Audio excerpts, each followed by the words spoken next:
the budget. First up will be the Managing Director's Office. And if you would state your name for the record and begin your testimony. Good afternoon, Chairman and rest of the members of Council. My name is Rich Negrin, Deputy Mayor and Managing Director of the City of Philadelphia. With me here today are Ade Fuqua, my Chief of Staff and the Director of Philly Rising, and Dave Wilson, my first Deputy Managing Director, as well as a significantly huge number of our team, which is behind me, as you can see. A little excited about our last budget testimony for this administration. So we're looking forward to today. Our budget is organized into 8 broad divisions: public safety, legal services, health and opportunity, transportation and utilities, economic development, Philly 311, and animal control. Significantly, for the fiscal year 16 general fund allocation budget reflects an overall decrease of $300,000 to the Managing Director's Office. The total proposed budget for the office is $83 million, 6.2 of which is derived from the Grants Revenue Fund and $77 million derived from the General Fund. Throughout fiscal year 15, the MDO has continued to foster an environment of continuous improvement, and we strive towards reaching the mayor's objectives while also continuously working to address the citizens' needs. Over the past year, the Office of the Managing Director has focused on and continued to develop several initiatives which in many ways help to advance the common goals of investing in our communities and working to make every neighborhood, in the words of council, a community of choice.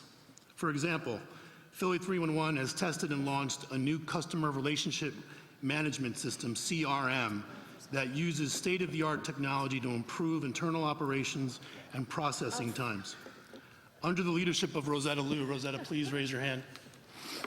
The new CRM provides customers with better communication regarding the status of their request and uses a GIS mapping system that is capable of tracking work orders to identify and alert service delivery departments of possible duplicate requests.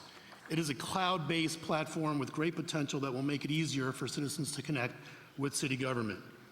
And as you know, working in partnership with many of you, in our neighborhoods, Philly Rising has continued working across the city of Philadelphia. Under the leadership of Ade Fuqua, this year we have developed a new methodology for bringing critical services to our citizens, and I'm excited to talk a little bit about that today. In addition to the usual suite of services that Philly Rising participates in, such as cleanups, trainings, and community meetings, Philly Rising is bringing into the neighborhoods something called, what we're calling right now, our best meetings strategy.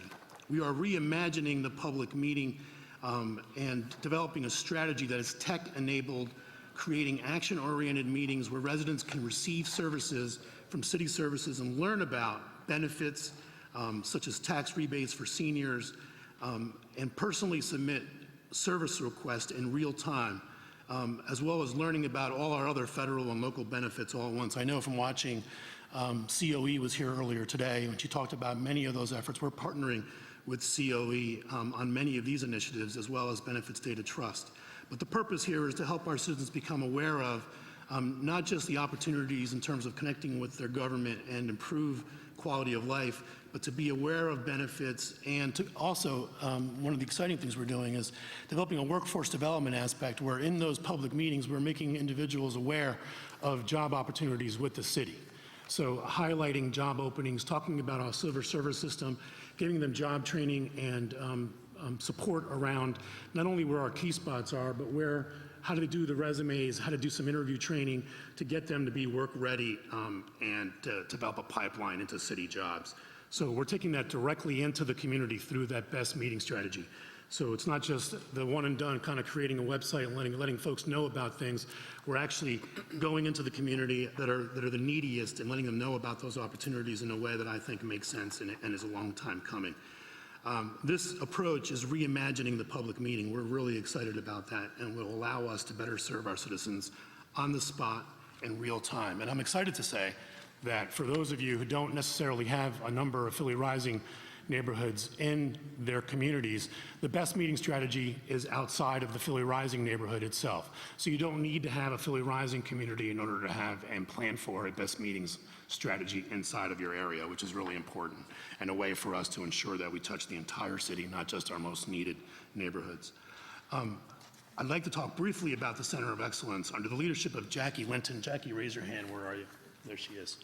The Center of Excellence has delivered over 4,000 hours of training to over 500 employees across virtually every city department and agency. A few folks know and don't get to see a lot of their work because it's not very visible, but they're carefully working behind the scenes to include training and have courses working in partnership with Al DiTilio and HR and other partnerships such as Drexel University and our other academic partners to really provide thoughtful, high-level, best-in-class training to many of our employees.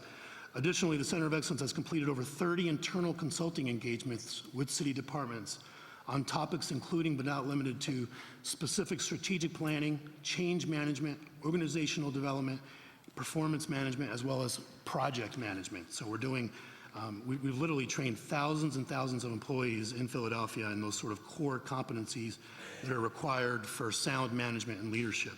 And more importantly, they're supporting city employees in identifying their career ladder and helping them ensure a strong professional culture inside of government.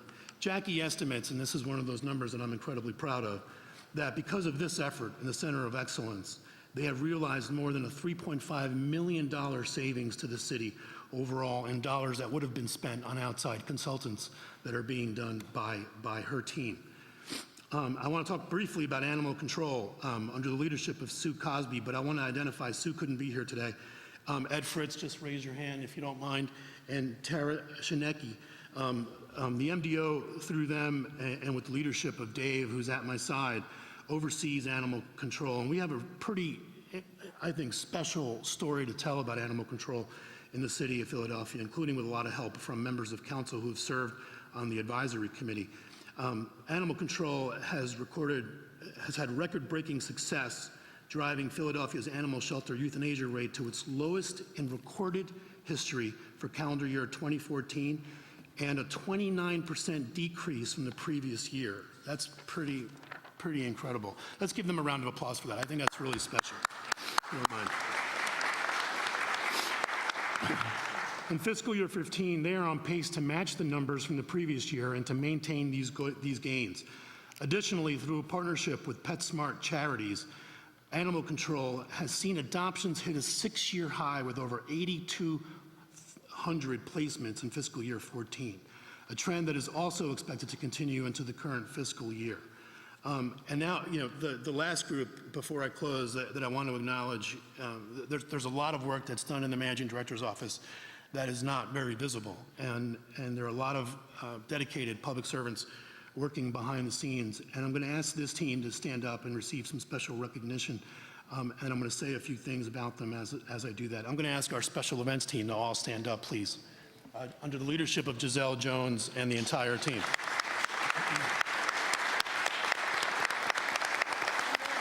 If you can just stay standing up, just stay standing for a second. They have continued to provide leadership in permitting the Managing Director's office to provide and help foster and coordinate events across Philadelphia under the leadership of Giselle and her team. They have had a role in over 1,400 events. That number has almost doubled in the last 4 to 5 years, which is really impressive. If you look at what we've done as a city in terms of becoming a world-class city, in terms of having the entire world talk about Philadelphia through our world-class events, it is this small team of folks who have really, had the bulk of the work, boots on the ground, attending meetings, traveling on behalf of the city, taking time away from their families to make sure that we not only secure, but that we run and manage special events in a very, very special way. They've played a pivotal role in attracting world-class events such as the World Meeting of Families and the visit from the Pope in just a few months, and the Democratic National Convention here in Philadelphia.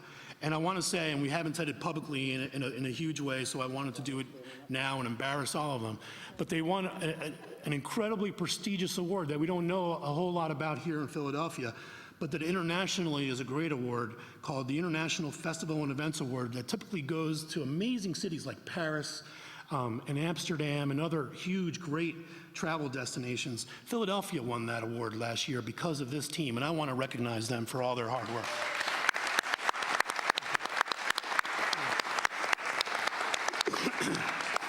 These are just a few examples of what we do. As you know, the Office of the Managing Director also oversees key infrastructure operating departments. They will all have their turn at the table, so I won't spend a great deal of time talking about them. But I do want to say in closing and take a short moment to reflect on this being my last time in front of this great body in this capacity for my budget testimony. It has been a huge honor and a pleasure for me not just to serve the citizens of Philadelphia as Managing Director for the city, but to partner with all of you around hopefully doing what we've aspired to do, which is improve the quality of life for everyday citizens in Philadelphia. You know, there are different models for the Managing Director's office that have been implemented over the years, and we can debate which ones are the best. But I have aspired to this team around me, which I'm incredibly proud of, to be really not in an ivory tower, but really be boots on the ground in our communities, serving our citizens and to the best of our abilities. You know, one of our mottos is, in Philadelphia, there are no throwaway citizens. That in Philadelphia, every person has a voice. We work to empower and those who feel powerless and to give voice to those who are the voiceless. So whether it's 311 and our great mobile app, or whether it's Philly Rising, or whether it's animal control, regardless of what it is, we're working to improve the lives of our citizens. So I'm going to close with my favorite quote, and I'm sad that Councilwoman Quinones is not here, because I know this is one of her favorites as well, from Cesar Chavez, which I think reflects a lot of what we hope to obtain. We cannot seek achievement for ourselves and forget about progress and prosperity for our community. Our ambitions must be broad enough to include the aspirations and needs of others for their sakes and for our own. I hope that we've achieved that during my time as the Managing Director. I thank you for working with us and thank you for the opportunity, and I look forward to your questions. Well, reflecting, and I want to thank you all of your team for the great service over the years to the city of Philadelphia, and sometimes sitting on that side of the table and us sitting on this side of the table. It is our job and our duty for the taxpayers to find improvement. I won't say fault, I'll say improvement in the operations of government. But my simple litmus test on how well you're doing is through the various weather events we've had, whether it's rain, sleet, or snow, and the number of calls I get or don't get or get resolved by your department. And you make us look like geniuses when we can get a street plowed or snow taken away. And we really complain a lot, but I want to thank each and every one of you for responding to those calls, because you know, you could probably got away with ignoring some of the calls at the time of night some of us call, but you respond, and sometimes we take for granted that symbiotic relationship, and I appreciate it. The people of each one of my communities appreciates it when I can pick up the phone and inquire about where things are and get an honest answer. And so, with that segued, I'm going to ask you, how much did the snow cost us this year? That's a great question. The answer for that is too much. You know, the truth is, that's under Rhina's, the Streets Department's perspective, so I'm going to leave to her to give you the actual numbers on the snow. But I can tell you that for us this year, it really wasn't the snow. The big snow events were last year. For us this year, the issue that I think is having a continuing impact, and I know there's roughly $20 million in this year's budget for potholes. The cost for us this year has been the temperatures. So this winter was an incredibly harsh winter, not because of the inches of snow that we received, because the number you're going to get for a snow question what would be bigger last year. The impact this year was how many days we spent in code blue and below the freezing temperature line, which was a record number of days. So that the street expanded and you know, with the water, and is why we have kind of a crisis condition right now around potholes. So I think we'll get to the details on how much snow. I'll ask Rhina's shop to provide that. I don't know if they want to do that now or if they want to wait. We can wait. But we can get that from them. But I mean, that is a question that I'm sure has a budgetary impact. Yeah. And we're anticipating. But again, kudos to you guys, because again, in my district, when we have those rain events, the 100-year storms that we've been having every other year, and Main Street gets flooded, you guys have been heroes coming down there in the rain and snow and You've been taking standing care there of with us up to Yeah, our knees, right? Yeah, and I remember you laughing at my rain gear. Yeah. I pointed Yeah. bought new rain gear because of you. Yeah. But I'm going to hold my questions for a minute and go to my colleague, Councilman Greenman. Record should reflect it. Certainly, I agree with everything you said, but it seemed like the applause you gave was particularly enthusiastic on the special events section. Yes, Okay. full disclosure, Okay. yes, it was. 'Cause I'm actually saying that to make you look good, sir. Thank you. All right. Still well-deserved, though. Oh, absolutely. And as I said, I think everything you said was true. I think your department and all the various sections have worked very hard and done a great job. Every year, we have to say something good about CLIP, and I'll go do that again. Mr. Conway's here, and you know, the response that we get from that office, I think we all can say has been exceptional. And you said about the things that are not as visible. Obviously, what they do is very visible. And just so I'm clear, I know you in the written remarks here, it says that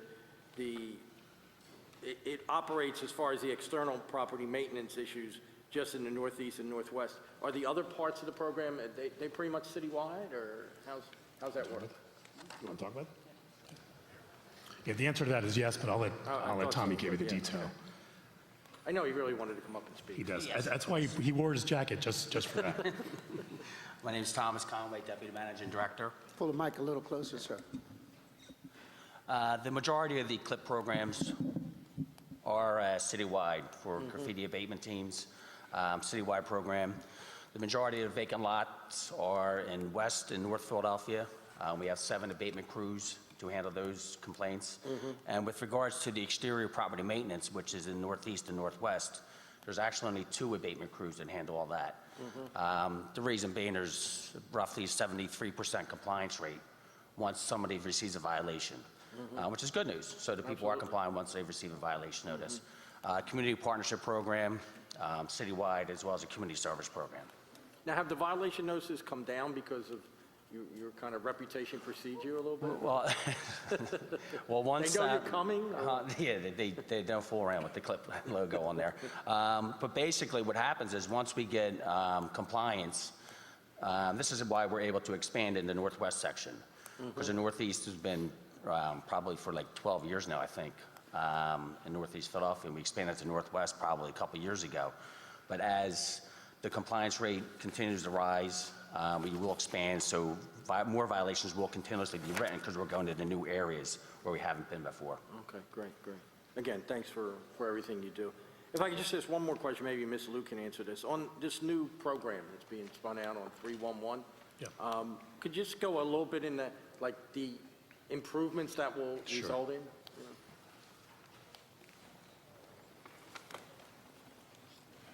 You want to step back?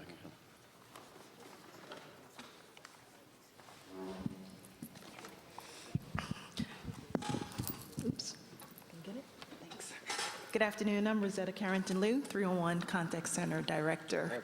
Good afternoon. So the new CRM platform was rolled out. The CRM is the Customer Relationship Management System, whereby we're housing the data of about 1.5 million customers who call us a year to understand what they're calling about, what information they need, where service requests are. Everything is stored into that platform, one central system.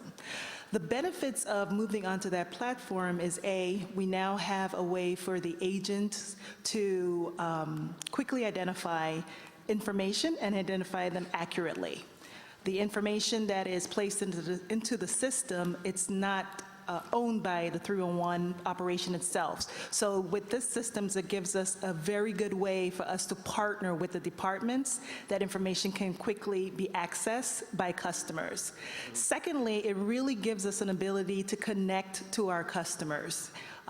Customers meaning residents, businesses, and visitors through the use of mobile app technology and a strategy of having this information at your fingertips 24 hours a day. That's something that we didn't really have before that we're now enhancing. and getting information as to why people are calling, what are they doing. And what we found is with that mobile app, it is now the #1 way that customers contact us outside of the telephone system. The last thing that it'll do for us, or one of the last things, is the ability to capture data in a way that we've never captured it before, with accuracy and validity, that when we're looking at things for city council to identify trends, for customers to identify trends and why people are calling, not guessing.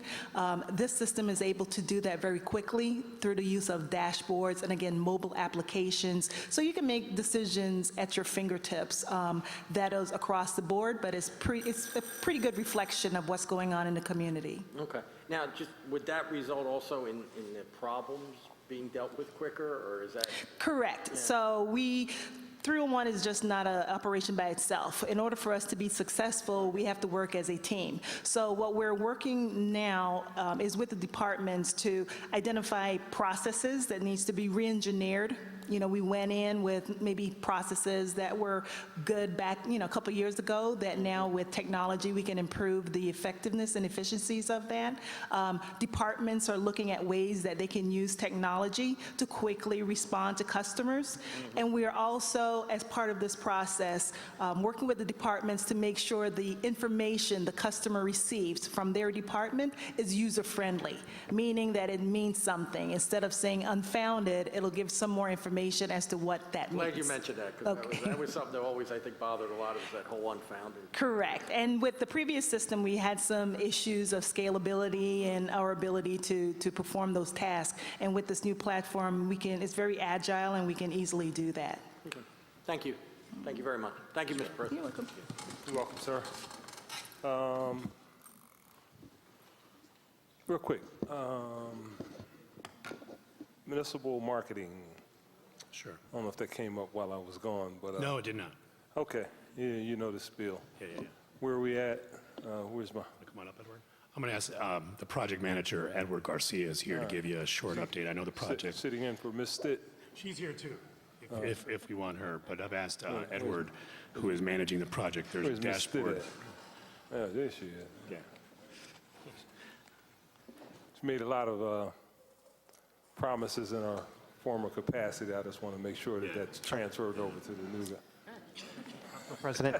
Sure, of course. My name is Edward Garcia. I'm Assistant Managing Director, Project Manager for the Municipal Advertising Project. All right. So where we are now is that the concession that we put out for RFP in April of last year was awarded to Interstate Outdoor Advertising, and we're going through the negotiation process right now.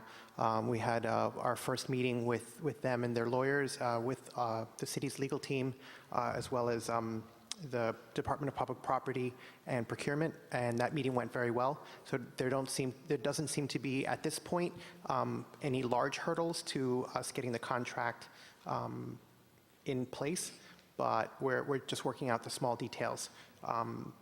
It's a smaller program than we had initially intended, with the RFP including all of the, or many of the properties that the city has, but we think that it's a good starting point, as many of the regional transportation authorities across the country also started small and were able to grow it as they learned the industry and knew what to market and sort of what dollars they could actually produce. We think that that is something that the city will be able to do as well. Is it smaller as a result of the availability or the limit of the scope? Some of what we've heard, it's only anecdotal, but what we've heard is an outlay of capital for something larger is something that would require more assurances in terms of time, but also this is something new for the city of Philadelphia. So they don't know how the city is going to, behave as far as the regulations, how, the restrictions that are in place. Meaning the city government? Yes, the city government. There's a lot of people advertising now. Yes, of course. A whole lot of money. Absolutely. So because we don't have a track record of having this type of program that we manage on our buildings, what we've heard is that they're not so sure of what the playing field is, what the parameters are. And so through this, we think that we can work that out, create relationships so that way we know more on the city side, they know more about us on the vendor side, and then hopefully grow it because there are many more properties and many more opportunities that we could grow, similar to what SEPTA has done recently, where they were able to get naming rights and exclusive advertising, such as the Verizon deal in Suburban Station and the Jefferson Station renaming of Market East. All right. So, Councilman, one of the things I've asked Edward to do is, as we initiate the negotiations and continue to do that, they're going to come up with a list of deliverables and a timetable. And I've asked him to share that with Will Carter, who's on our committee, to make sure that we're aware of and keeping the pace and the timing around the project. So he has a dashboard as the project manager where he shows me what the next steps and deliverables are, not just for us on behalf of the city, but for the outside partners as well. So I've asked him to share that with your office to make sure that you're aware of where we are at any given moment. All right, I'm okay. And I shouldn't even belabor the point, but this is like important, and I've seen, I'm trying not to be critical. Yeah. I've seen from the onset of the conversation years ago, we produced the little slick documents and all, and we're real good about that, and we actually can do that in-house now, so you'll be seeing a lot more.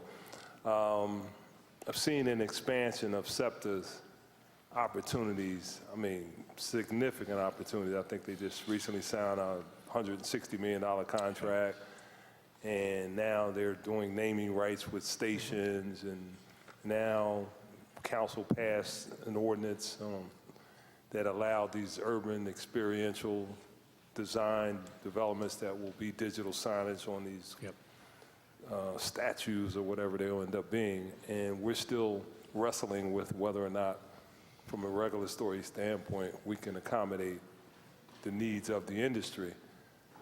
And I'm just, a little concerned about the pace, because the simple reality is every company has a set budget as it relates to their ability to advertise.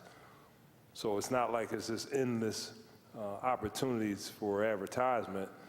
And while we're figuring out the regulatory aspect of what we can do and what we're going to allow, everybody else is getting the money. So I don't know what your timeline is. It kind of sounds like this continues to be some concern. We got a lot of buildings out there. They have a lot of vehicles. There are all kinds of opportunities, but at some point, and I think we've actually already missed the boat on the most significant aspect of being able to take advantage of this revenue. Because Lord knows, if I had our projections that we had in our first document, we were looking at $30 million a year, maybe more. That would look real good now, as opposed to raising people's real estate taxes. I absolutely agree. I think something that not just the city of Philadelphia, but many of the municipalities across the country are going through is something similar to what we're going through. Is we know how to price and how to market, and the industry knows how to market and how to price on transportation, on buses, on street furniture, on trains. But we are really, if we put this in place, we would be one of the first, if not the first, to actually place advertising on city-owned buildings. So the industry is sort of there with us. It's not bad to be first for once. I agree. We've I always agree. had this mindset we have to check for best practices across the country. It's like, why can't we be first? Absolutely. Why can't we be the best practice? And I believe that we will be first, even under the current time frame. We will be the first to actually place substantial advertising on our assets. There are a few smaller instances in New York and Chicago, but to actually create something like this that can grow into, as the council president said, something where we have a lot of assets in many different neighborhoods with a lot of eyes and a lot of dollars that could go towards the advertisers that place their money in the city. But it has to start somewhere, and so we think we're starting, right now, what the bids came in for is 2 buildings, and so, or 3 buildings, we're negotiating the 3rd right now. Right. And we didn't... Two or dictate- three? It's three in the bid, but we have two firm, and the third one we have to negotiate because there's some other parties on it because of historical commission and that kind of thing. But we didn't we didn't say that the city would only advertise on a certain number of buildings. We put as many of the assets out to the bid as we could. So we had more than 5,000 vehicles and over 1,000 buildings and properties that we put in the RFP for bidders to tell us, the city, what they would be most interested in. And these, of that, the bids that came back, this one was the most favorable for the city. All right, I'm going to ask you, let me one quick follow-up and then one more last question. The legislation that we passed to allow the urban experiential devices, I do believe that we included the municipal services building in that zone. There was an earlier proposal to place a device on MSB that would allow us an opportunity to collect all of the revenue, not simply the tax revenue, Right. but all of the revenue as a landlord. Has that come your way? So To the managing director's office, or who's? we did talk with the vendor Interstate about that. It's not interstate. Oh, you mean for No, For- you familiar with what I'm talking yes, about? for the experiential The displays? globe and the Yes. hand and all of that? I don't believe... That MSB is included in that zone, and originally they had proposed that location be one of the devices, and there was some pushback from the city Okay. for whatever reason. That I was not aware of, but we Yeah, can certainly investigate. I know Everett and I have had a conversation about that.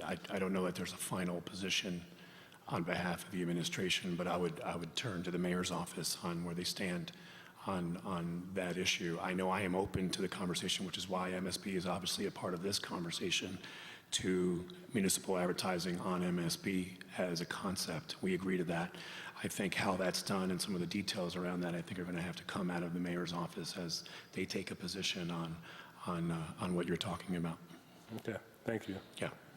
I'm going to hand it over to my colleagues. Thanks. Chair recognizes Councilman Jones. Thank you, Mr. President. As a result of the Center for Excellence, are you planning a succession plan for the high number of drops that we're having both in the police department, other departments, and if so, how is that working? So the answer to that is yes. So what we've done is we've asked departments, especially under my deputy, but departments certainly across the city, to identify key positions. And Everett, in fact, and myself at an exec team meeting some months ago talked to all of the executive team across the city around thinking about those succession plans and developing them as we talk about transition over the next few months. So as you know, he has brought on a full-time staffer to work exclusively on transition, not just from the reporting perspective, but from the planning perspective, so we can have those conversations. And the answer is yes, the Center of Excellence stands ready as an organization, and as they go in and do the work within the senior teams of all our departments, they are ready and capable and available to include the succession planning aspect in their planning for that organization in the next coming year. So we hope to accomplish that. So you may have heard earlier, we talked about some of your successes in prior budget years. We asked a pipeline from public school to a profession be addressed. You've done it in fleet management. Yep. Several graduates from some of our trade schools have gone on to do big things. You've done it in part in the streets department and in other departments. Tell me how that is a part of your succession planning, considering that we are losing a lot of skilled trade to the private sector pricing. So I can tell you, utilizing the fleet department and those two young men we honored last year for being great graduates of that program, we've used the fleet department model to go reach out to the other departments. So at my annual meeting, which occurred in January of this year, I tasked all of our the heads of our departments specifically, and in continuity with a response to the federal government around My Brother's Keeper. The federal government has asked us for programs that we believe that might be potentially eligible for funding on the My Brother's Keeper initiative that would allow us to do especially that for young men of color who are in that prime age category between 18 and 25 who can benefit from an apprenticeship type program. Many of those kids may not be going to college, but about putting them on a career track. So I've asked all of our departments, and we've all put together estimates and goals around apprenticeship programs, not just for fleet, but modeled after fleet in public property, for example, in the records department. I hired a Power Corps graduate in my executive office because I think we should be able to show examples and career ladders, not just giving people buckets and boots, but putting them on a path, and me identifying a young man, Marcus Bullock, who has some real potential, but has had circumstances in his life that, for whatever reason, has made it difficult for him to be able to pay for his own education and go to college. But I can clearly see that potential in him. So we've asked all of our departments to setting the example of under the MDO. To develop apprenticeship-specific programs that may be eligible under My Brother's Keeper, but that we also have to figure out how much we might be able to fund and what that looks like. So we're hoping to get a federal grant that will allow us to do that across departments across the city, which I think would be a huge win for the city of Philadelphia and for many of those young men. So that's our general plan on the apprenticeship piece. I think we just need to continue to keep an open mind. Even under the fleet department, it's still very small. And we need to build on those over the years as those young men inevitably are successful. They go on to have jobs that in many ways earn certainly beyond the living wage.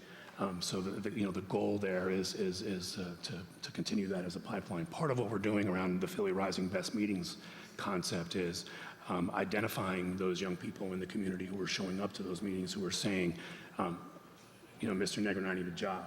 And what are the jobs that are open and available within the city of Philadelphia right now? And some of those, I think, are entry-level kind of apprenticeship-like opportunities that we need to be able to identify and directly give them the guidance.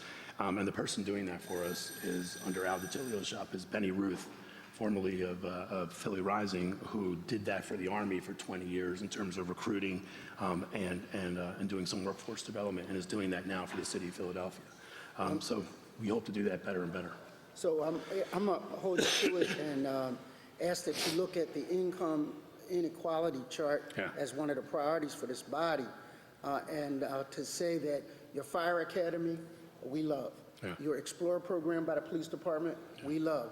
But there's a corresponding opportunity within the water department if we're talking about rain gardens and bioretention basins that can be reverse engineered into curriculums in some of our trade schools, because you have to be part mason, part plumber, part botanist, part insecticide person, whatever that name is. What is it? Pesticide manager. Pesticide manager. I like that.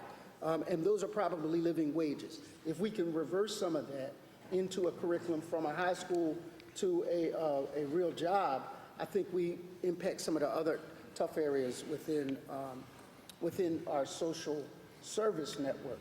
It costs $34,000 a year to incarcerate somebody, and it costs a lot less to train them to be able to do for themselves. Thank you, Mr. President. Thank you. Thank you, Councilman. Chair recognizes Councilwoman Keone Sanchez. Thank you. Thank you, gentlemen. I want to talk a little bit about 311. We're data-driven. In fact, I had introduced a resolution to start council stat, and we never got around to it, and Council President said, I'm waiting for you. Hadn't gotten around to it. What has been the reason we have, and I love the reports, we have not been able to get reports by address? Is it a capacity issue or a management decision?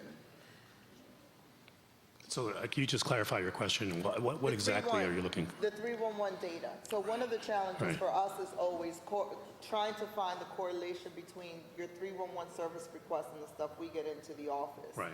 And so for me, data is important because it potentially gives me a pattern. But if I don't know that we're getting similar type of requests in an area, Gotcha. then how do I address the resources towards that area? So I want to know, is it a data capacity or is it just a management decision that council people only get numbers and not addresses? Do you want to address that? Well, I can tell you, but while she walks up here, it's not a management decision. So one of the reasons why we, and you heard Rosetta talk about it a few seconds ago, one of the things I love about the Salesforce platform, it is exactly supposed to do what you just asked for. It has got an enhanced GIS capability where you're supposed to be able to pull regional.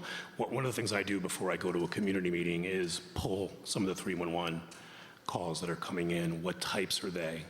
Before I go to a community meeting so that I know what some of the issues are in that community before I arrive. And I've kind of done a little bit of my homework. We have the ability to pull that and provide that. And the new platform is going to allow you to do that in a way that has that GIS aspect where you could see it across your district in a way where you can tell exactly where they are. So does that answer the question, or do you want me to? Will you answer? Yeah. Good afternoon. My name is Cheryl Johnson, Operations Manager for 311.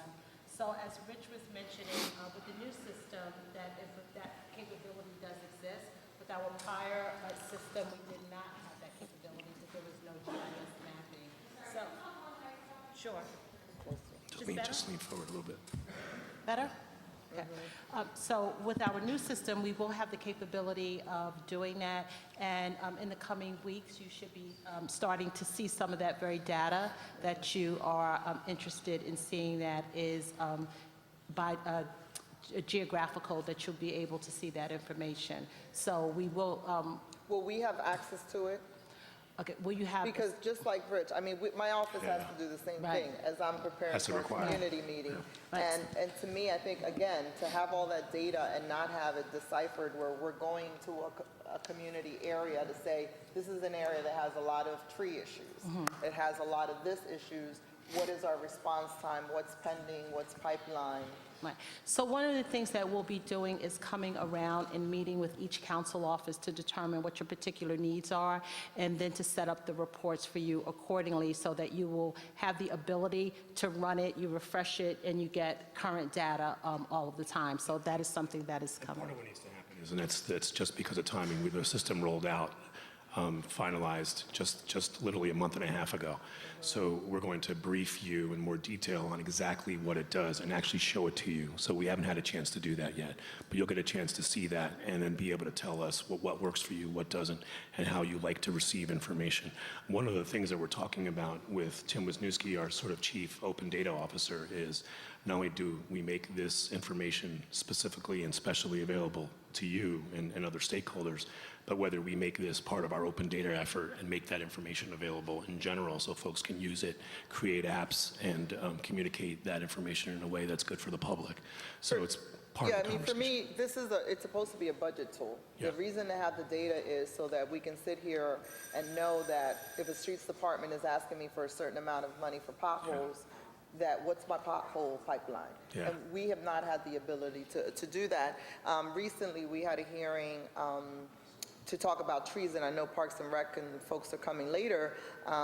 Subsequent to that, I sent a request to them, and they told me it was going to take a while to produce, how many dead trees. And to me, it's sort of like, isn't that what this system is supposed to be doing? Don't we know how many dead trees get reported? How many are supposed to be, getting torn down, serviced, or whatever? And it just seems like there's a huge gap if we have to wait weeks for data around that. So how does 311 interface with departments, and how do they use it, since we don't use it? How do they use it for that? So we do interface with the departments. Some departments actually have multiple ways in which they allow customers to report their issues. So any information that comes through 311, we have that data, and we can make that type of data available. But departments also allow customers to actually reach out to them directly. So those requests we would not have within our I centralized system. consider myself a customer, and I'm not accessing it. I'm a customer too. No, understood. When I say access, meaning that we could provide the information, not necessarily meaning that, you can actually go and click a button and see all of that information. Okay. I have a couple more questions when my bell rang. You're going to let me go? Oh, okay. Thank you.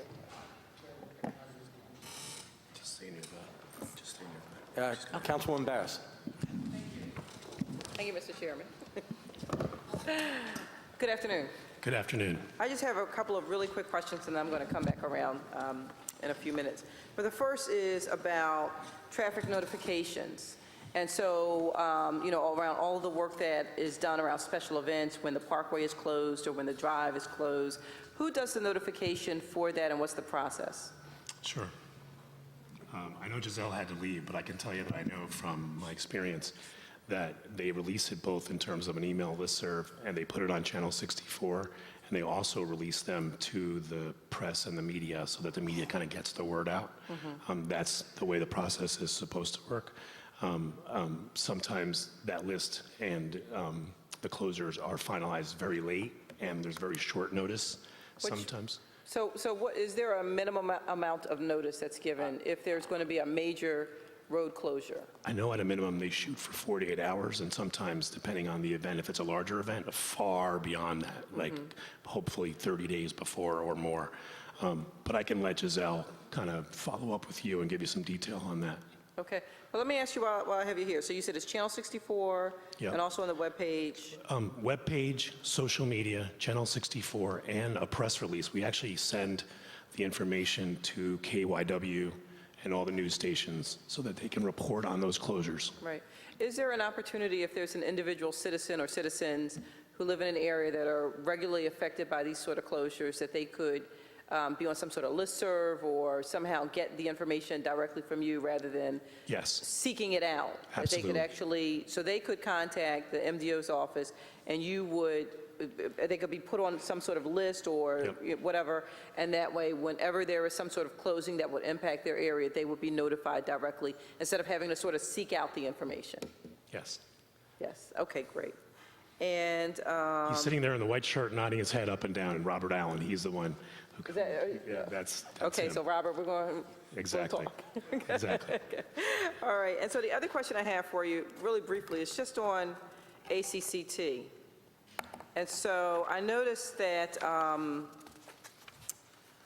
in here it said that, that there was a lower rate of animals that were put down in the city of Philadelphia, which is always a good thing. But I do have to ask you a question about sort of like the quality of care, only from my own personal experience, in which I adopted an animal from ACCT back in the fall, only to bring it home, and it was really, really sick.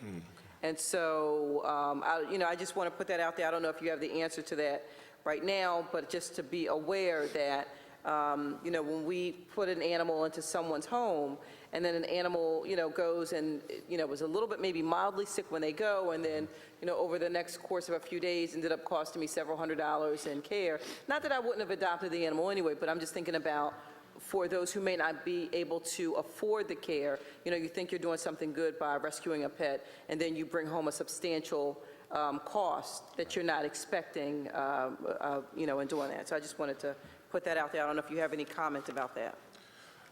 Councilwoman, I'm Dave Wilson from the Managing Director's Office. That is an occasional instance or occasional item that we do here when folks adopt. And I'd be more than happy to, reach out to you and discuss further the circumstances to make certain that, we're covering all our bases when it comes to adoptions. Okay. All right, great. Thank you. Thank you, Thank you, Councilwoman. Mr. Chairman. Okay, thank you. Councilman Jones? Thank you, Mr. Chairman. Just on a couple of questions by way of collections of revenue. How many departments within the city of Philadelphia actually collect revenue, whether it's fees, and how many entities collect revenue? And based on, I asked that question based on a FTI suggested report a couple of years ago, and I keep testimony from other years to see if we've made any movement on reducing the number of collectors.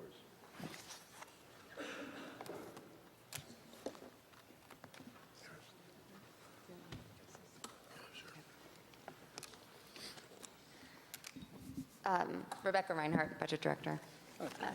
Good afternoon.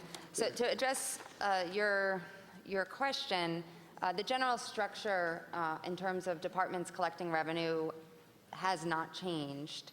However, the Revenue Department, led by Clarina Tolson, has been taking a more active role in a few departments' collections.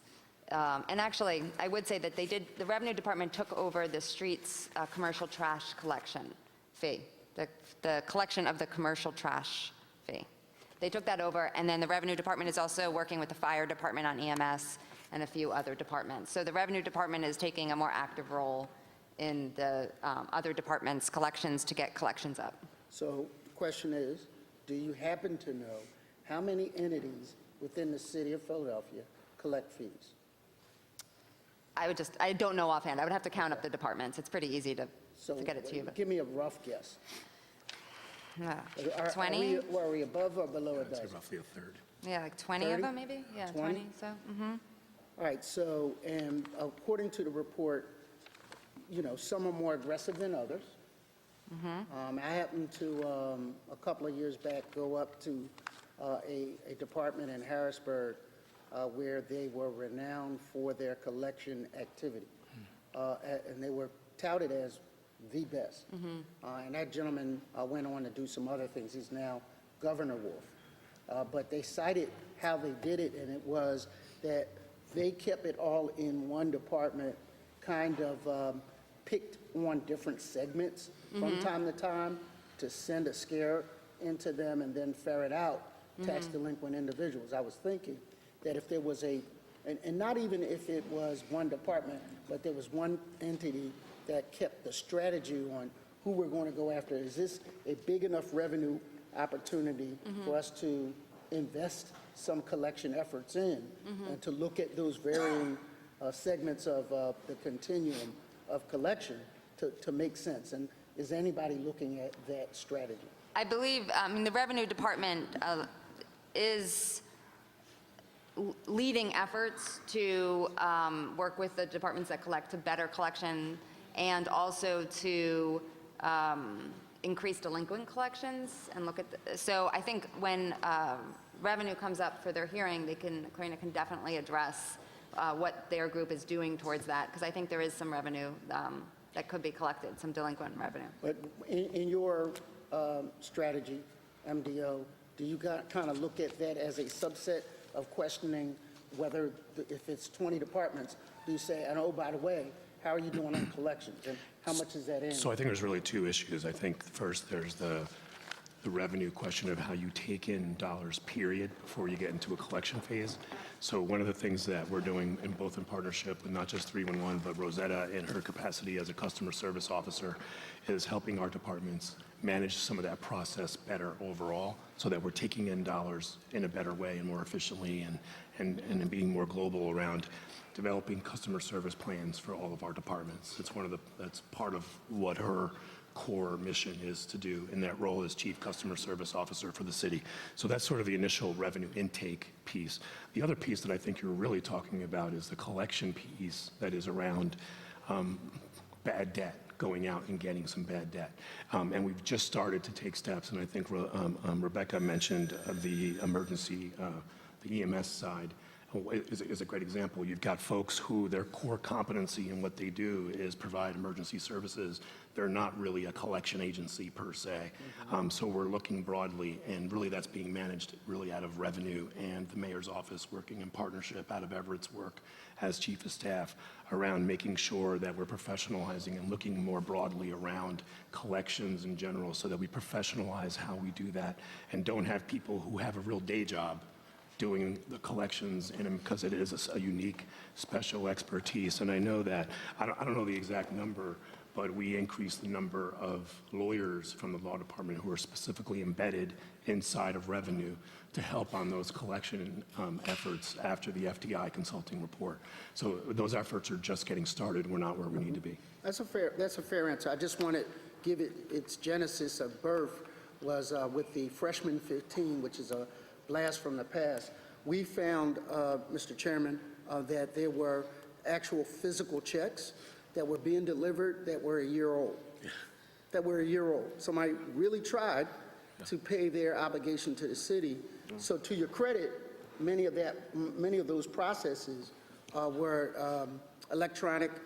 Even people that were trying to pay us from the Commonwealth of Pennsylvania for reimbursements, checks on someone's desk a year, we didn't get it into the system. So now, I'm glad we were doing that, but in addition to that, I had a disturbing dinner with my colleague, Councilwoman Sanchez, and one of the entities, I won't name, said to me, why do you want to, we were talking about, I think it might have been the soda tax that time, Councilwoman Sanchez, and all of a sudden, they said to me, well, Councilman, with all due respect, why don't you collect the ones that are already on the books as opposed to creating a new one that no one's going after, which was like brilliant, because they had figured out that by the time they ran the gauntlet and finally got audited, that the fine wasn't even worth them paying the original tax. Right. So we have to become more centralized and make sure that we constantly keep an eye towards where we talked about the parking lot tax and others, where we actually go after these things, as opposed to a 9.2% increase in real estate taxes. In an election year, I might add. Thank you. Is it really, sir? I didn't notice that. It's election year? Yeah. Oh, okay. Well, some of us have races, sir. Some of us don't. Yeah, right. Councilman Nielsen? Thank you.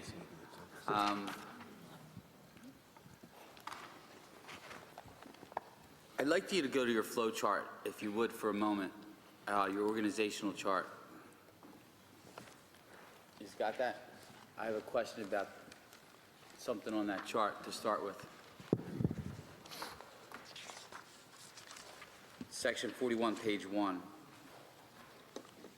I want to make certain that I understand this correctly, that you have 285 positions, of that which 283 are filled. Am I correct in assuming that? That's correct. So if I go down to the administration part, you have 49 positions within and 63 are filled. Am I correct in that statement? So your administration is a little top-heavy there? That's what I'm trying to get at next. That's going to be my next question, but that's what's printed in the book I have in front of me. All right, so, So if I go to the left, correct. okay, there's administration says there's 49 positions available and 63 are filled out of that 49. Can you explain that to me, please?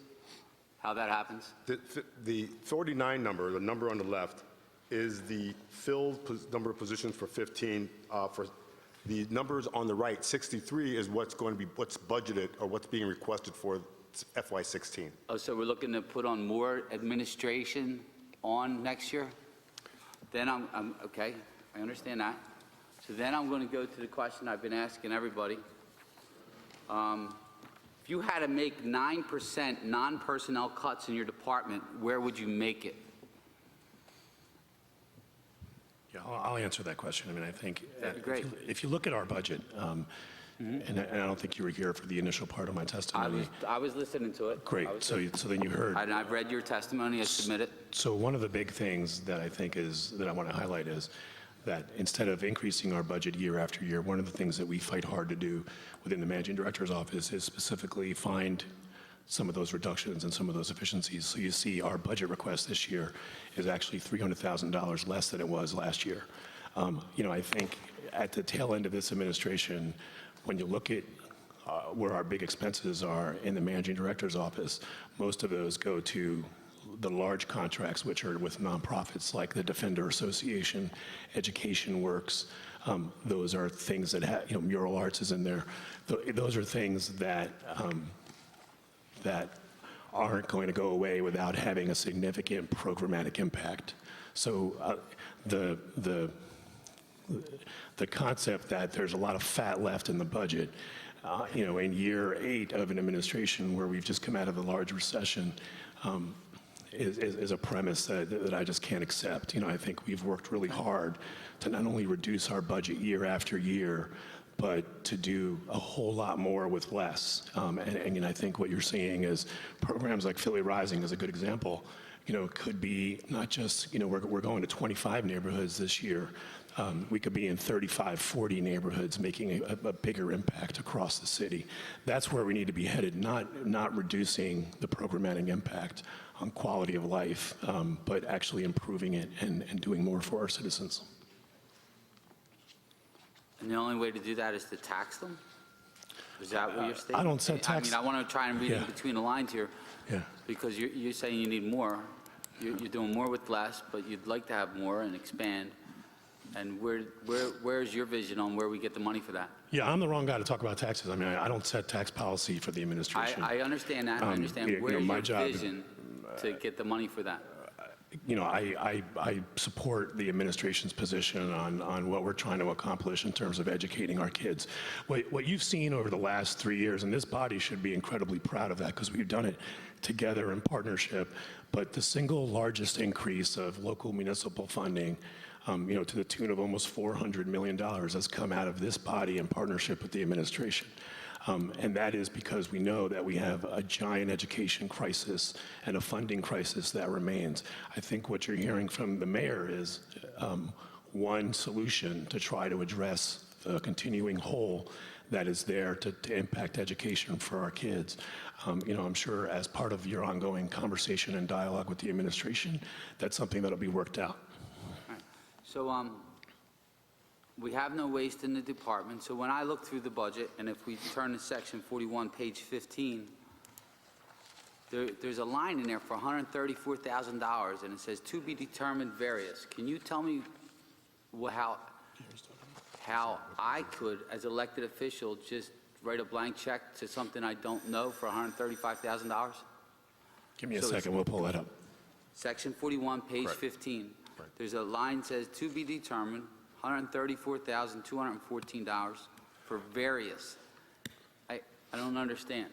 Correct, Councilman. I'm finding that all over. It's not just you. I just want to point out, and miscellaneous, various, to be determined, and it doesn't even tell me what it's for. It doesn't wanna even give understand us what a that is. clue. Sure. So when you're asking us to spend millions of dollars and to tax our citizens more, how can I possibly pass this or even entertain the fact when I find millions of dollars like that throughout this budget? Sure. Councilman, that line item is designated, those designated to be determined, those are dollars that are used to pay the maintenance cost for the CRM that we have just installed. So that amount of money, or the majority of that money, will be used to pay that cost. So we know what it's going to be used for, so when we list it as such? The entire amount wasn't, we didn't know what the amount was going to be for that cost at the time that we had gone and submitted the budget. I think what you're seeing is a placeholder for anticipated costs as they finalize what those costs are because of the budget cycle. Okay. But fair enough. We should have answers for those things as they come up and as we realize what they are. That's what I'm finding, I'm sorry, and I'll finish up, but that's what I'm finding all over. And it's in the millions and millions of dollars. And it's to be determined. It's various. It's petty cash. I'm finding this stuff all over, petty cash. What department has well, it's not yours, but I don't want to. Yeah. Okay, it's here. Yeah, I think it's a fair question. To me, I can't sit here and put a stamp on this and say, yeah, everything's okay, when we're supposed to be disclosing everything, and it's just not here. Yeah, I think it's a fair question, and I think the way Dave explained it for the CRM and the maintenance costs, every department should be able to tell you what is, why they reported it that way and what those funds are for. All right. Thank you, Mr. President. Thank you, Councilman. Councilwoman Sanchez. Thank you. I know you gave a shout out to Giselle, and I wasn't here, so I wanted to tell her and Michelle, She had she wanted to tell you that she had a really important meeting with the Secret Service. Like, how many times can you say that, right? She had to walk out of here. That's pretty cool. Yeah. Above my pay grade. And obviously, I love working with Tom Conway, and I know that our communication with Philly Rising has gotten better, and I appreciate that. Thank you. I wanted to go back, and I was listening earlier as you were talking about the Center of Excellence. One of the areas that I've been extremely frustrated about, and as I look at these budget reports around diversity and language access and the other things, is that I'm very frustrated that departments have been unwilling to create job specs or update job specs to create opportunities for Philadelphians and others to create that pipeline. And so I was interested to see, have you tackled that? I know the personnel department doesn't have a marketing budget or anything else, but as part of the Center of Excellence, have we looked at like the general pipeline, job classifications? I was having a conversation with Mike D yesterday, and I said, I'm going to apply for a city job. I want to take the test. I want to be ranked. I want to go through this ridiculous process that limits our ability to get real Philadelphians, volunteers from our rec centers in the pipeline. Like, can somebody tell me that? So have you looked at that? So the answer to that is a little bit. And I know that's not going to satisfy you, but I can tell you, we've made some progress. And look, I think I'm proud to say, and I know it was in consultation with you, for the first time in the history of the city of Philadelphia, because I'm on the ad board and we passed an ad board ruling just a few months ago, you can get a language preference by taking a simple exam that gives you 3 points on the civil service test. And that's something that's a huge credit, not just to you and your effort, but to all of us who've been fighting around the language issue. I'm going to answer your question personally in terms of my department, and then more broadly, I think on behalf of what we need to do. And I think the Center of Excellence may be a good suggestion on how to do that in partnership with HR and Al DiTilio.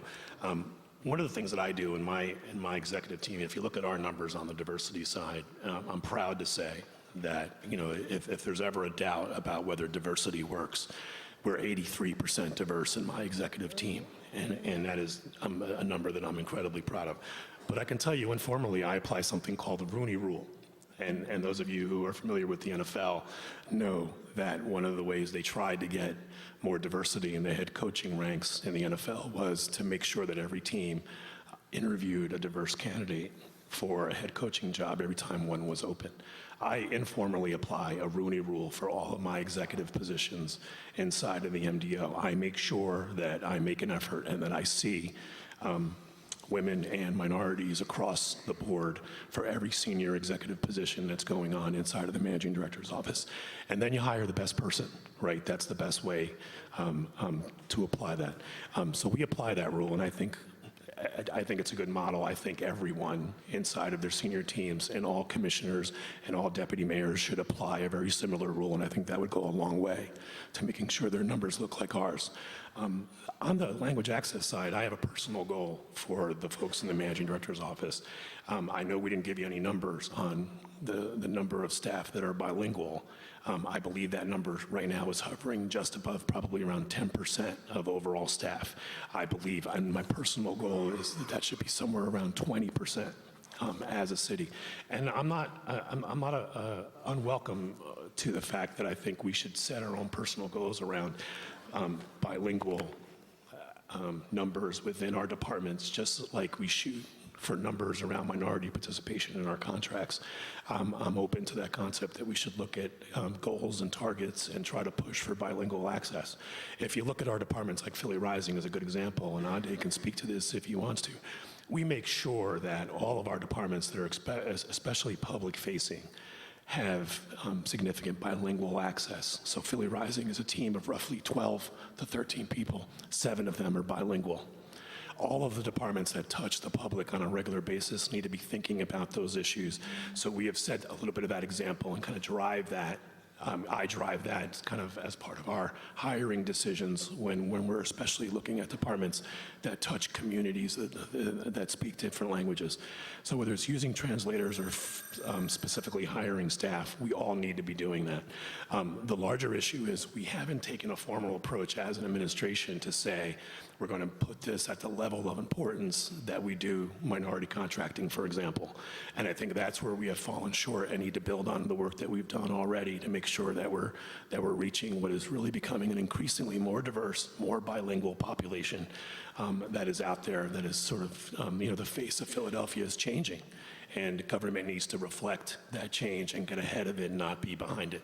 Yeah, I mean, and I'll wait for the next round. I think there were like 3 requests this entire year from every city department. As someone who sits here and works really hard at staffing up departments, do I have to sit here and put every department on blast? Yeah. 3 requests. Yeah. Took us 5 years to get the 3 points. Yep. Very frustrating. Okay, Thanks. I'll wait for my. Thank you, Councilwoman. Councilman Jones? Thank you, Mr. Chairman. 2 departments that, all of them, and I mentioned some of them earlier, but all of them have done a wonderful job of keeping government running. But 2 of them that I want to give a little shout out to, in addition to special events. I want to talk about Anthony Murphy and Town Watch. We were able to pull together a Safe Corridor program where he and his staff helped us to design, when we did the 23 school merger, to design safe routes involving some of your technology by way of cameras, some of your police force, particularly the captain of the 19th Bologna, but also SEPTA and Town Watch. And it's been like pulling teeth trying to get volunteers to come out to that, but they don't stop. They always help, and they're doing that kind of thing for the most vulnerable, well, one of the most vulnerable classes, which is our children, and protecting them from our children. And so I just wanted to thank him publicly. The other one is Parks and Rec, who, when we drafted T.O. From Harrisburg, we had no idea how well we would be able to get new revenues to the city of Philadelphia. But I think I attended at the Horticultural Center most recently, $11 million. Was it $11 million grant? 11 million that we just got, 11? 1 and 1, 11 million. And we were able to renovate some existing stranded assets, put them back into good use. And I just wanted to say that my parks and particularly my rec centers, and Sue Slauson in particular, have never looked better. I remember a couple years back walking through one of them, Rose Playground, and it was a crime scene waiting to happen. And after that, each year we put a little more in. And now at Town Watch, they have their annual kickoff there. Are you going to do that again this year, Mr. Murphy? We appreciate you coming to the 4th District and doing that. But they've been vastly approved. So I wanted you to know that we do see the successes as well as some of the challenges that we have. And so then let me go to my question, because you'll use up all my time answering it. So we have 2 big events, and we're tickled pink that the Pope has picked Philadelphia, 1.5 million people coming, and that the DNC is coming here. We've had Made in America for the last couple of years, and we are attracting new events to Philadelphia. Under the emergency management team, I understand in the budget they are getting a new warehouse, which I commend them on. Are we planning for this infusion of new visitors to the city of Philadelphia? And in light of all of the world events, are we taking proper precautions to safeguard our visitors, and not to mention the citizens here in Philly? Yeah, so the answer to that is yes. So we've started operational meetings on the Pope visit specifically last year. So well more than a year in advance of that meeting, operational meetings. But we're also looking at, and I went to all of my departments because, as you know, something as big as that impacts all departments, whether it's fleet and vehicles available, or certainly police and others, as well as emergency management and special events. We asked all of them to consider the major events that are occurring as they put in their budget requests this year, so that we weren't losing sight of the fact that, it wasn't going to be a normal budget year, right? The things we're doing this year are different and specifically bigger than we've ever done before. The other issue on special events specifically is I've asked Giselle, and she has a careful plan, which is a part of her request to, as you saw, the small team that stood up was 4 people. And folks who work on special events, some of them are in Parks and Rec, some of them are in MDO, some of them are with City Rep's office. Yeah, I'm good. I'm losing my voice because I've been talking all day. But what I've asked Giselle to do specifically this year is to look at that small team of 4 on the special events team and decide and plan for what does the special events team of the future of the next 2 or 3 years look like. I think we've spent a lot of time over the last 4 or 5 years cutting and dealing with austerity budgets around things that we thought were nice to have, like a special events team that does nice events. The truth is these events are now critical to who we are and our identity as a city, and critical to the safety and how we coordinate across the city. And that special events team needs to not just coordinate together with other departments, but to look more like the kind of professional modern day special events team that needs to be run in the city of Philadelphia. And this budget reflects that request and that increase for her so that we can plan for not just the Pope, but for the DNC after that. I just know, Mr. Chairman, I always feel better when Mr. Resnick's in the room telling me I'm safe. I just want you to know that. I'm safe? All right. Thank you, Mr. Chair. Okay, thank you very much. Being no further questions, thank you, sir. Take care of that cold. Thank you, I will. Thank you very just got much. finished in time that you didn't totally lose your voice. Thank you. Thank you. Next is the Free Library.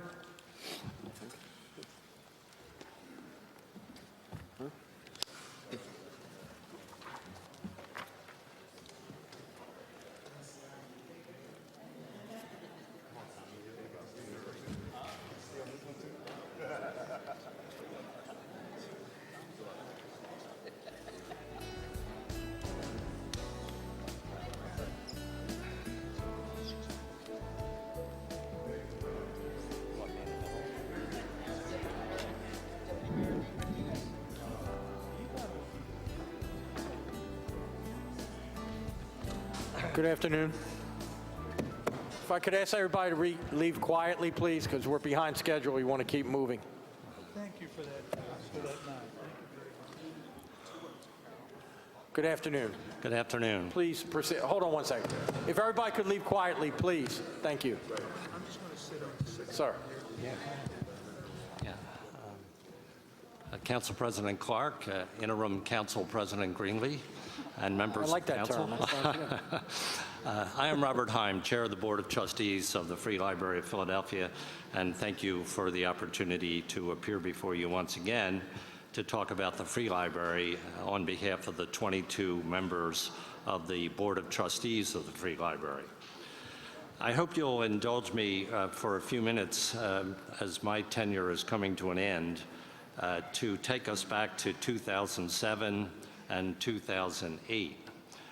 In 2007, just before I became chair of the Board of Trustees, I headed the search committee to find a replacement for Elliot Shellcrott. I know many of us here in the room will remember Elliot, and the search committee had the wisdom to select Siobhan Reardon, who was and is the very first woman to head the Free Library of Philadelphia, which is pretty remarkable when you consider how long the Free Library has been around. Back in 2008, like every other aspect of government, and particularly city government, we lost a lot of funding, we had a lot of trouble, we had lost a lot of staff, but we've come way back. We're not all the way back, but we are significantly back. While we continue to work our way all the way back, there are many things to point to that we can be proud of, and a lot of them have to do with the cooperation and collaboration of this council, for which we are very grateful. So let me point to a few of them, and then talk about the one issue that I continue to be most concerned about at the conclusion. The council is well aware of the 21st Century Library Initiative. And I know, Council President Clark, you've been very, very helpful to us and very supportive of us as we try to move our 54 libraries into the 21st century, to renovate them, to update them, to make them technologically modern and technologically usable. We have 5 libraries that we've started. We've gotten a great deal of help from the city and from the private partnership that we have with a number of the foundations, and we're very grateful to the Free Library Foundation as well. But we have moved forward with those 5, and we have a ways to go, but the 21st Century Library Initiative is well underway. The renovation of the Parkway Central building is also on the way. As I think all of you know, we started a few years back to restore to the public vast amount of space that the public had no access to because we had stacks of books, the book stacks. We had other things in those spaces, and we were not able to give the public the kind of access to that beautiful Beaux Arts building on the Parkway that we wanted the public to enjoy. We've come a long way since then. We have a new music department right as you walk through, a music department that's very well used, a new popular library that I think our people enjoy a great deal, the popular library, and we have revamped the 4th floor. If you have not been to the 4th floor space now, as of yet, and I expect most of you have, but the fourth floor is a beautiful open space for events, a modern event space that looks out over our skyline, and it is just a remarkable space, and we're doing a lot with that. We started a culinary literacy center, which is also part of the central renovations. It's the first of its kind anywhere in the country, and it has an innovative approach to teaching literacy through cooking, and it's just been very, very popular. We have our first ever teen center that is now up and running and operative. So all of these things have developed in the last 5, 6, 7 years. Technology access is important. We know how important technology is to the citizens of Philadelphia. We've launched hotspots at Techmobile, and we have computer access in underserved neighborhoods, and we have an outpost at the Philadelphia International Airport. So all of those things are coming online, and then I'm very excited about the next one that I'm going to tell you about, and that is that we probably have across the country the best lecture series, bringing authors in of every kind, children's authors, adult authors, Pulitzer Prize winners come to the Central Branch, and it's a wonderful award-winning program.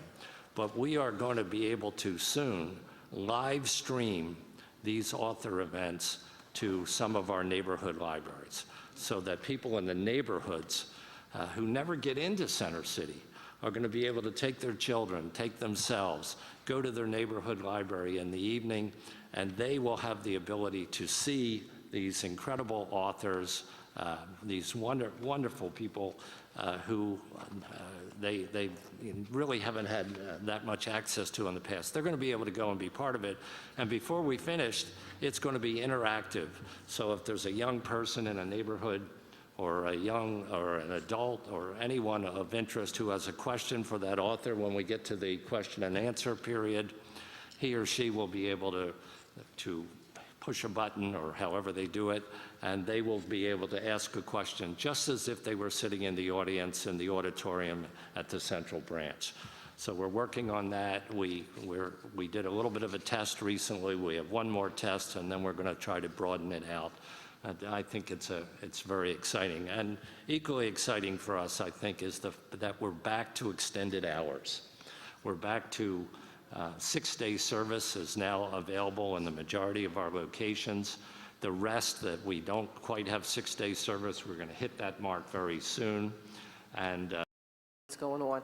And the idea is not to blame the rec center and say, well, because there's a rec center, cars are getting broken into, or because there's a rec center here, someone was attacked or jumped or something like that. But if there are things happening, it's another way to sort of get to a problem. Because in some cases, it has nothing to do with what's happening at the rec center. And as we know, in some cases, it might have something to do with some of the activities. And maybe you got a group of unruly folks and, things happen. And so whatever it is, we need to get in front of it. So I'll reach out to the police department and find out from them what makes sense to present to you, where we're identifying what's happening, the time frame, whether it's 10 p.m. Sure. So we'll get the data from them and we'll present Okay. it to you. And if it doesn't work, we'll just go back and say, we're looking for this. Okay. Do you have an idea of when we can have that, or? No. Okay, so can I have, I must really love Sue Slauson. What do you mean no? 2 weeks? Can I have 2 weeks? That way it'll Oh, give- of course you can have 2 weeks. Okay. Why don't we do 30 days? Why Could don't I- you, okay, 30 thank days you. is I think I is don't know what reasonable. they're going to tell me. That's why I said no. I'm sorry. Yeah, no, I know you're busy and you got a lot getting ready to happen. So why don't we say 30 days? Okay. Okay, Thank you. and that's it. The only other thing I did want to mention, and I'm sorry, I have to run out of here, is trees. And we had our hearing on trees earlier this year. And I was wondering if there's been any progress on any of the, the backlog of tree removals or any of those issues. I know that we have a number of trees that, were experiencing disease and illness and, all sorts of things that were happening environmentally. And if there was any sort of update on that hearing. Well, Councilwoman, following that hearing, we sent out the by-district list to every council member of the numbers of removals, on record, planting requests, and pruning requests. Can you send that out again? Do you Sure. mind? Sure. that'd be I great. can give you the number right now, if you'd like the number. For your district? For all of them. Yeah, okay, we have for all of every them member, here. yeah. It was as of February 25th, and so we'll send the data back out. That'd be great. Where we are, the numbers are looking good as far as traditionally, historically, where we've been Mm-hmm. on removals, plantings, and prunings. I wouldn't say we're behind, I wouldn't say we've advanced the ball much, but with our resources we have, we're keeping up with the demand. Okay. So, but we'll send the district, I have the district-by-district breakdown That would be for great. the three things. Of course. Thank you. Thank you very much. Thank you, Councilwoman. You're welcome, Madam Chairwoman of Recreation and Parks. Good afternoon, Councilman Nielsen. And good afternoon to you as well. Thanks for coming. I want to stay on the trees because although the district council people, when it doesn't happen to them, what they do is they call the at-large. The at-large person is the last possible stop you can go to actually get help. And I wasn't at the hearing. I apologize for missing it. But I'm being told 5-year wait. What's the wait time? I call tomorrow to remove a tree. What is the wait time for me to get that dead tree away from my house? It all depends on the actual full condition of the tree, Councilman. So we, our arborists will go out, and if a tree is reported to us, our arborists will go out and look at it, and they rank it as dead, dangerous, dying, or healthy. There's 4 ranks. Now, someone who's not an arborist may look at the tree and portray it to a council member's call as being dead, and in fact, it may be dying. Our priorities are always first dangerous, then dead, then dying, then healthy. And as a policy, we at Parks and Recreation do not remove healthy trees. We do not use city resources to remove healthy trees. If the tree is dangerous, as determined by our professional arborists, it'll be removed either by contractors or by our staff, and that's purely a workload decision. We have professional arborist crews in the north and the south, and then we have tree contracts that cover the entire city. So that tree will be assigned to either a contractor or our staff to remove, and it's completely dependent upon the situations. Timeline? Again, Okay, okay, how about a this? dangerous How tree. about, how Let about me- a let me tell- dangerous tree? I'll use, So, well, let's do I'll- one example of each. Does it take me a year to get a dangerous tree out? No. No? And let me go back to your comment about 5 years. There's nothing on our list that's 5 years out. Our current backlog of removals is 2,115 as of February 25th, with as few as 41 in Council District 1 and as many as about 400 in Council District 10, which is the northeast where we That's have a the lot more calls I would trees. get. As a House member, they were the calls I was getting. So we have many more many more tree removals in the northeast because we have a lot more trees in the northeast than we do in District Council 1.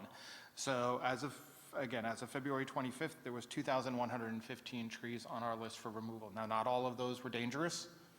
They could be dying or dead, which again are not, or lesser categories. Okay, they only give us this 5-minute clock. Okay, so if we can, how long? Give me one example for each one.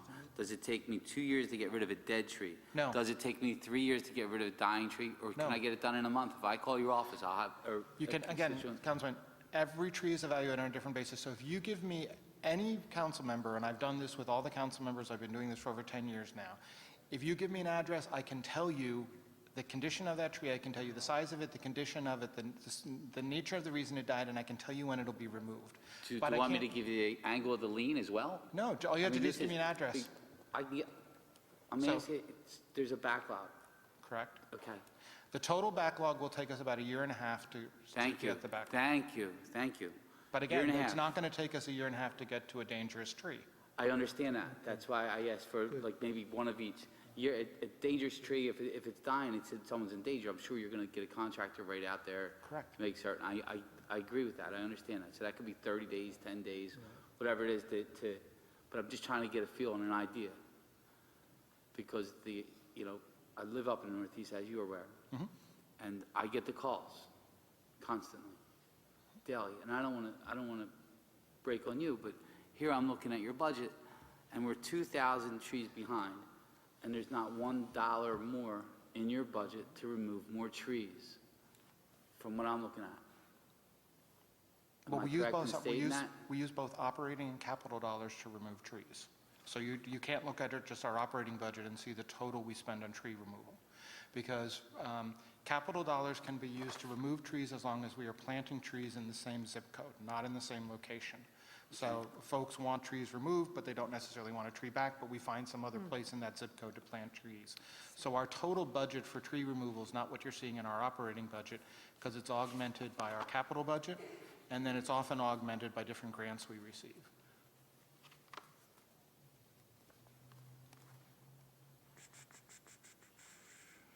Okay. All right. I wish Councilman Jones was there. I could tell him where we can go fishing because some of our parks are stocked with the best fish in the city. They are. We have some nice trout streams. We have some nice streams. And I'm not paying attention to that bell. Because the only thing from getting them to leave is me, right? So I got a lot more. I got a couple questions, Mike, I asked you. You know how it was when we were up there.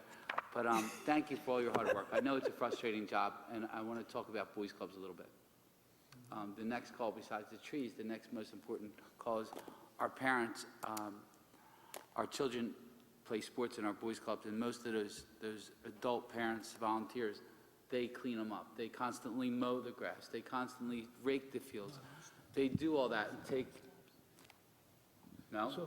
Hold on. you No? mean the boys Okay, you- because I do the boys' club where my kids play every week. So, yeah. So I just right, would so- want to clarify if you're speaking specifically of a Boys and Girls Club or a rec facility. It's a rec facility if the rec is playing. And then there's an association, right, that supports, yeah. So, and So we try and Well, they support help. it all we can. Yeah. And we do that. what And are- then every year we're fighting for another bucket or sand or well, anything we're a little like that. behind in the field renovations because of the weather. I mean, this really held It's us been up. bad. I mean, we're just now being able to get on the fields. So we're usually weeks ahead of where we are today, and that's all weather-based. So if people are feeling like, where are they? That's right. But we're out now, and we got a late start, not because of money, not because of lack of staff, not because of lack of equipment and material, but because we have been unable to get on the fields. Now we're able to get on the fields, and we're going to catch up pretty fast. Great. And yeah, I mean, like these athletic associations are an integral part of what we do. With like the gym program, we're really proud of the gym program that we run with the school district, and I talked about it in our testimony. We do a lot of that in association with the athletic associations. And then most of them are in the Northwest and the Northeast. Not all of them, but most of them are situated in the Northwest of this part of the city and the Northeast. And they are an immense support for us. And we, because of not only their coaching and their, the way they run programs with us, but because they help us take care of the resource. Yeah. That's a big value in us. So we do our best to kind of stay close to them, to listen to, and I know, the guys in the program division listen real close to the needs of the athletic associations. So, we, at least they get that we're on their, we're with them in this together, and I we're think not. they do understand that. Yeah, They do appreciate it. Right. It's just sometimes with the way the recession has hit all these nonprofits, they're a little hurting, Yeah. and they could use a little more care. So when Well- we do some of the youth programs through the summer, maybe that's somewhere we can put these kids.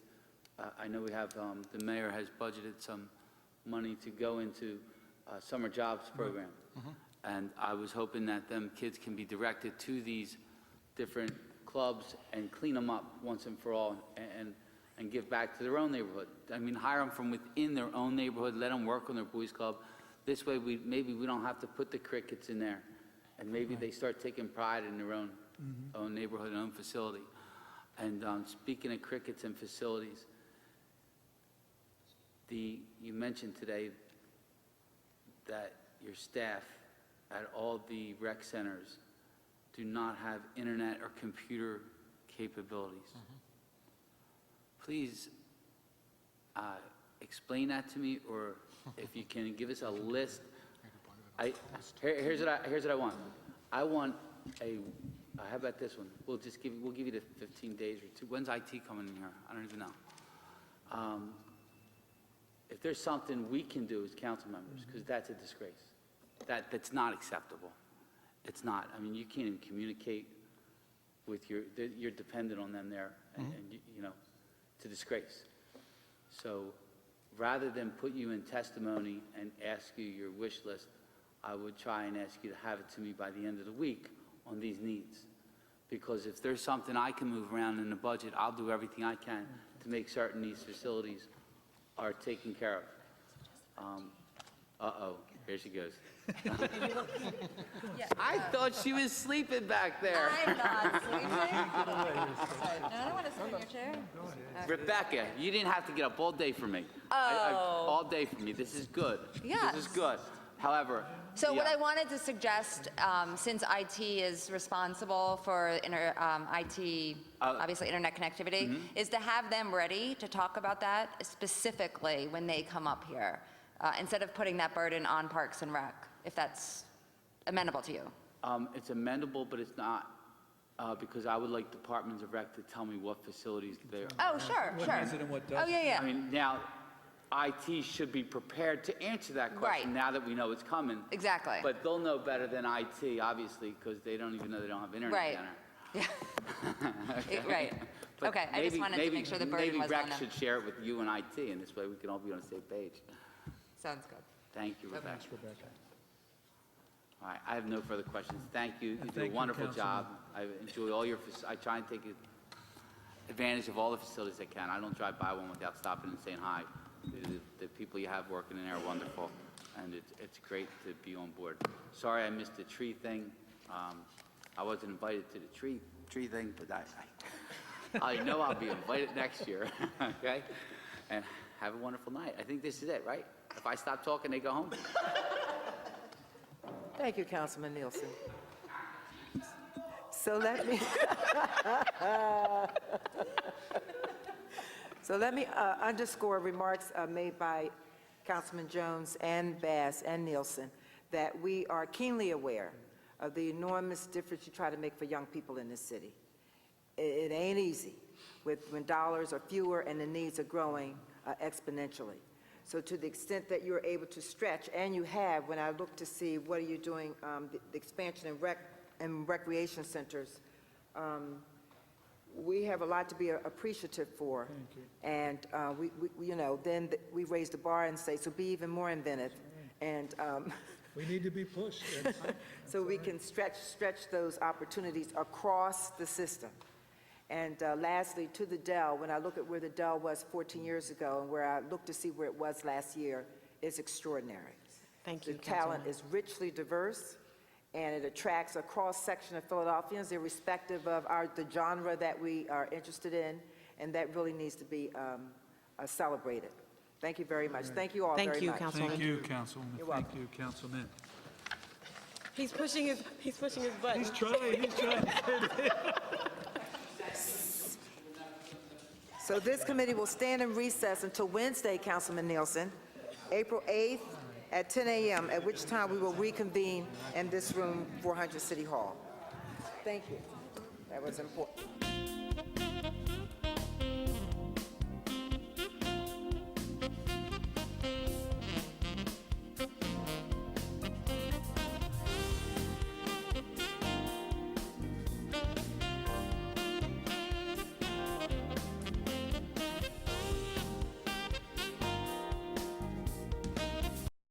Going on. And the idea is not to blame the rec center and say, well, because there's a rec center, cars are getting broken into, or because there's a rec center here, someone was attacked or jumped or something like that. But if there are things happening, it's another way to sort of get to a problem. Because in some cases, it has nothing to do with what's happening at the rec center. And as we know, in some cases, it might have something to do with some of the activities. And maybe you got a group of unruly folks and, things happen. And so, but whatever it is, we need to get in front of it. So I'll reach out to the police department and find out from them what makes sense to present to you, where we're identifying what's happening, the time frame, whether it's 10 p.m. Sure. So we'll get the data from them and we'll present Okay. it to you. And if it doesn't work, we'll just go back and say, we're looking for this. Okay. Do you have an idea of when we can have that, or? No. Okay, so can I have, I must really love Sue Slauson. What do you mean, no? 2 weeks? Can I have 2 weeks? That way it'll Oh, give- of course you can have 2 weeks. Okay. Why don't we do 30 days? Why Could don't I- you, okay, 30 thank days you. is I think Because is I don't know what reasonable. they're going to tell me. That's why I said no. I'm sorry. Yeah, no, I know you're busy and you got a lot getting ready to happen. So why don't we say 30 days? Okay. Okay, and that's it. The only other thing I did want to mention, and I'm sorry, I have to run out of here, is trees. And we had our hearing on trees earlier this year. And I was wondering if there's been any progress on any of the, the backlog of tree removals or any of those issues. I know that we have a number of trees that, were experiencing disease and illness and, all sorts of things that were happening environmentally. And if there was any sort of update on that hearing. Well, Councilwoman, following that hearing, we sent out the by-district list to every council member of the numbers of removals on record, planting requests, and pruning requests. Can you send that out again? Do you Sure. mind? Sure. that'd be I great. can give you the number right now, if you'd like the number. For For your district? for all of them. Yeah, it's okay, we have for all of every them member, here. yeah. It was as of February 25th, and so we'll send the data back out. That'd be great. Where we are, the numbers are looking good as far as traditionally, historically, where we've been Mm-hmm. on removals, plantings, and prunings. I wouldn't say we're behind, I wouldn't say we've advanced the ball much, but with our resources we have, we're keeping up with the demand. Okay. So, but we'll send the district, I have the district-by-district breakdown That would be for great. the three things. Of course. Thank you. Thank you very much. Thank you. Thank you, Councilwoman. You're welcome, Madam Chairwoman of Recreation and Parks. Good afternoon, Councilman Nielsen. And good afternoon to you as well. Thanks for coming. I want to stay on the trees because although the district council people, when it doesn't happen to them, what they do is they call the at-large. The at-large person is the last possible stop you can go to actually get help. And I wasn't at the hearing. I apologize for missing it. But I'm being told 5-year wait. What's the wait time? I call tomorrow to remove a tree. What is the wait time for me to get that dead tree away from my house? It all depends on the actual full condition of the tree, Councilman. So we, our arborists will go out and, if a tree is reported to us, our arborists will go out and look at it and they rank it as dead, dangerous, dying, or healthy. There's 4 ranks. Now, someone who's not an arborist may look at the tree and portray it to a council member's call as being dead, and in fact, it may be dying. Our priorities are always first dangerous, then dead, then dying, then healthy. And as a policy, we at Parks and Recreation do not remove healthy trees. We do not use city resources to remove healthy trees. If the tree is dangerous, as determined by our professional arborists, it'll be removed either by contractors or by our staff, and that's purely a workload decision. We have professional arborist crews in the north and the south, and then we have tree contracts that cover the entire city. So that tree will be assigned to either a contractor or our staff to remove, and it's completely dependent upon the situations. Timeline? Again, a dangerous How tree. about a dangerous tree? I'll use, So, well, let's do I'll- one example of each. Does it take me a year to get a dangerous tree out? No. No? And let me go back to your comment about 5 years. There's nothing on our list that's 5 years out. Our current backlog of removals is 2,115 as of February 25th, with as few as 41 in Council District 1 and as many as about 400 in Council District 10, which is the northeast where we have That's a the lot more calls I would trees. get. As a House member, they were the calls I was getting. So we have many more we have many more tree removals in the northeast because we have a lot more trees in the northeast than we do in District Council 1. So as of February 25th, there was 2,115 trees on our list for removal. Now, not all of those were dangerous. They could be dying or dead, which again are not, or lesser categories. Okay, they only give us this 5-minute clock. Okay, so if we can, how long? Give me one example for each one. Does it take me 2 years to get rid of a dead tree? No. Does it take me 3 years to get rid of a dying tree? Or No. can I get it done in a month? If I call your office, I'll have, You can, again, Councilman, every tree is evaluated on a different basis. So if you give me any council member, and I've done this with all the council members, I've been doing this for over 10 years now. If you give me an address, I can tell you the condition of that tree, I can tell you the size of it, the condition of it, the nature of the reason it died, and I can tell you when it'll be removed. do you But I want me to can't- give you the angle of the lien as well? No, all you have to do this is give me an address, I'm So- asking, there's a backlog. correct? Okay. The total backlog will take us about a year and a half to Thank you. get the backlog. Thank you. Thank you. But Year again, and a it's half. not going to take us a year and a half to get to a dangerous tree. I understand that. That's why I asked for like maybe one of each. A dangerous tree, if it's dying, someone's in danger, I'm sure you're going to get a contractor right out there. Correct. To make certain. I agree with that. I understand that. So that could be 30 days, 10 days, whatever it is but I'm just trying to get a feel and an idea. Because I live up in the Northeast, as you're aware.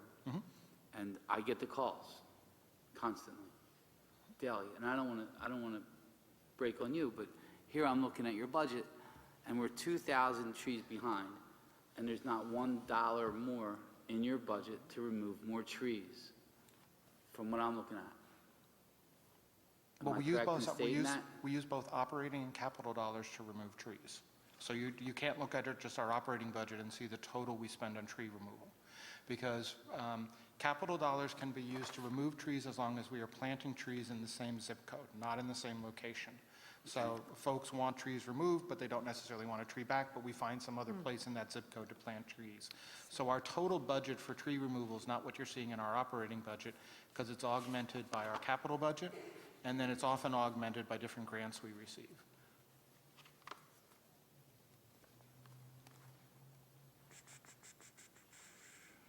Okay. All right. I wish Councilman Jones was there. I could tell him where we can go fishing because some of our parks are stocked with the best fish in the city. They are. We have some nice trout streams. We have some nice streams. And I'm not paying attention to that bell. Because the only thing from getting them to leave is me, right? So I got a lot more. I got a couple questions, Mike, I asked you. You know how it was when we were up there. But thank you for all your hard work. I know it's a frustrating job, and I want to talk about boys' clubs a little bit. The next call, besides the trees, the next most important call is our parents. Our children play sports in our boys' clubs, and most of those adult parents, volunteers, they clean them up. They constantly mow the grass. They constantly rake the fields. They do all that and take, no? So, well, Hold on, you no? mean the boys Okay, and- because I do the boys club where my kids play every week, so yeah. So I just right, would so- want to clarify if you're speaking specifically of a Boys and Girls Club or a rec facility. It's a rec facility if the rec is playing. And then there's an association, right, that supports, yeah. So, and So we try and Well, they support help. it all we can. Yeah. And we do that. what And are- then every year, we're fighting for another bucket or sand or well, anything we're a little like that. behind in the field renovations because of the weather. I mean, this really held us It's up. been bad.